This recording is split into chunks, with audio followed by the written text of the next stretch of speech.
السلام علیکم ورحمۃ اللہ وبرکاتہ، اعوذ باللہ من الشیطان الرجیم، بسم اللہ الرحمن الرحیم۔ آج میں آپ کو بتاؤں گا ایک بہت ہی اہم ٹاپک ہے، برین کے متعلقہ بیماری ہے، اور یہ ہر جوان بچوں کو بھی ہو رہی ہے، جوانوں کو بھی ہو رہی ہے، بوڑھوں کو بھی ہو رہی ہے۔ آج سے 20-30 سال پیچھے چلے جائیں تو بوڑھوں میں یہ سنا جاتا تھا کہ یہ بوڑھے فلاں کو فالج ہو گیا، سٹروک ہو گیا۔ اب تو جوانوں کو بھی ہو رہا ہے، بچوں کو بھی ہو رہا ہے، عورتوں کو بھی ہو رہا ہے، سبھی کو ہو رہا ہے۔ یہ کیا ہے؟ سب سے وجہ تو یہ ہمارا لائف سٹائل ہے، ہماری فزیکل ایکٹیویٹی کم ہو گئی ہے، آرام دہ زندگی مل گئی ہے، اور اس کے ساتھ ساتھ ہماری جو خوراک ہے وہ ٹھیک نہیں ہے۔ یہی وجہ بن رہی ہے، یہی کاز بن رہا ہے۔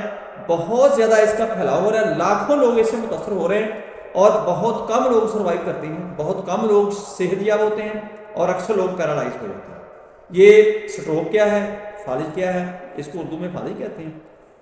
فالج بیماری کا تعلق جو ہے برین کے ساتھ ہے، اور برین کے اندر جب رکاوٹ آتی ہے تو اس وقت برین کے وہ سیلز، وہ حصہ ڈیڈ ہونا شروع ہو جاتا ہے، ڈیمیج ہونا شروع ہو جاتا ہے، چونکہ قانونی قدرت ہے کہ جب بھی سپلائی جو ہے خون کی، آکسیجن کی رکتی ہے برین کی، اسی وقت 30 سیکنڈ کے اندر اندر اس کے جو سیلز ہوتے ہیں، اس کے جو خلیات ہوتے ہیں، اس کے جو حصے ہوتے ہیں وہ ڈیمیج ہونا شروع ہو جاتے ہیں، ڈیڈ ہونا شروع، اور وہ ریکوریبل نہیں دوبارہ ہوتے ہیں، وہ ڈیڈ ہو جاتے ہیں، ضائع ہو جاتے ہیں، ختم ہو جاتے ہیں۔ اس لیے جب یہ سٹروک جو ہے، فالج جو ہے دو قسم کا ہوتا ہے۔ ایک فالج ہوتا ہے ایسٹیمیگوریجک سٹروک۔ اس میں یہ ہوتا ہے کہ وین جو ہوتی ہے اس کے اندر صرف رکاوٹ آتی ہے، وین پھٹتی نہیں ہے، کوئی مسئلہ نہیں بنتا، آگے رکاوٹ آتی ہے، خون کی سپلائی رک جاتی ہے، آکسیجن نہیں جاتی، خون نہیں جاتا، جس کی وجہ سے برین کا وہ حصہ، وہ سیلز ڈیڈ ہونا شروع ہو جاتے ہیں۔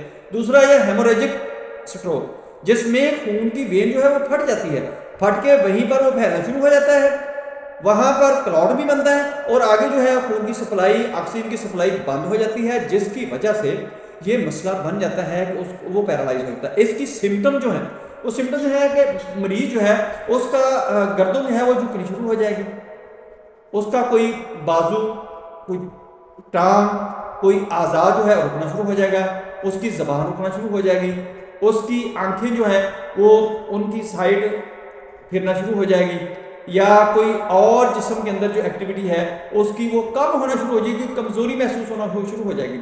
یہ سمٹمز نظر آئیں گی۔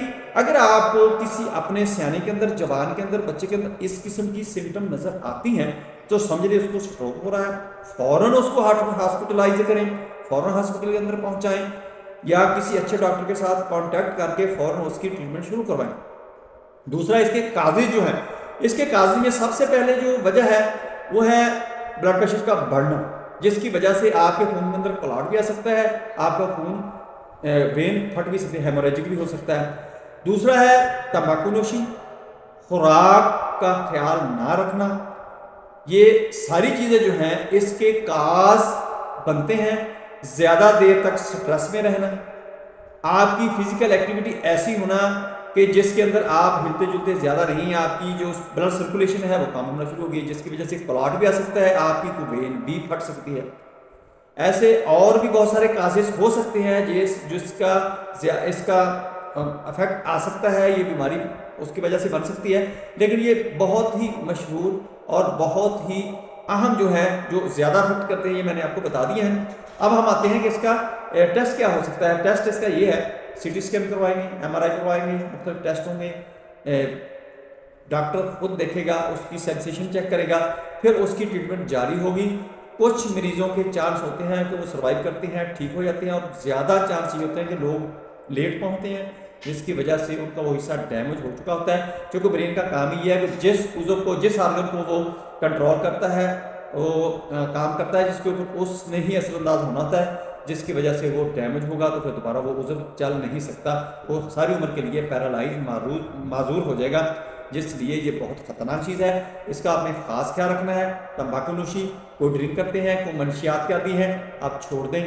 آپ نمک کا زیادہ استعمال کرتے ہیں، اس کو بھی چھوڑ دیں۔